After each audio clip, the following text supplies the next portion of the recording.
So Jim suggested we do Billy Strayhorn's Chelsea Bridge, and I'd actually recorded it some 20 years ago with Orange Symphonette. I didn't know that. Matt Brubeck wrote a really cool arrangement with the late Ralph Carney, who we all miss dearly. Yeah.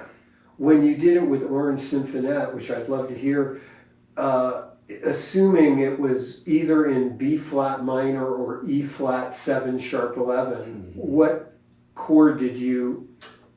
Matt's arrangement was, it had a repeating bass riff, basically, mm-hmm. and it emphasized the B flat. So it was definitely understood as a B flat minor. But that very question you're asking has a lot to do with, with the genius of this particular composition.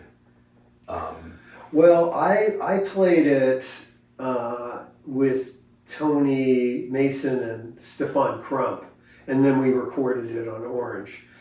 And one time we were performing it, and the great artist and human, Dred Scott, walked up to me and said, "It's not B flat minor 6, it's E flat 7 sharp 11. And that always kind of haunted me because I think he knows more about that stuff than I do, so I was curious. But it's just easier to think of as B flat minor 6 to A flat minor 6, but then it does go to B flat. The reason Chelsea Bridge is so important to me, I think, is because my two favorite musicians ever are Claude Debussy and Duke Ellington. And this song is the intersection of those two. Sure. This is Strayhorn bringing Debussy's harmonic vocabulary into a big band jazz context. And what you were the debate about is the initial chord a B flat minor or an E flat 7 sharp 9.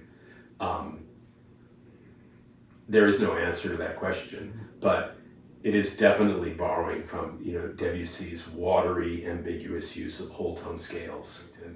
But Strayhorn was a special dude. He was a classical musician. He was a classical piano virtuoso, and the story goes that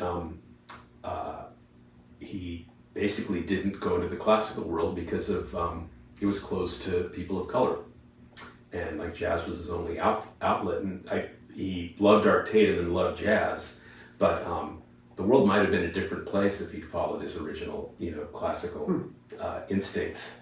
And yeah, I love Duke Ellington, and the Duke as a person was, as we were talking, was just so tolerant.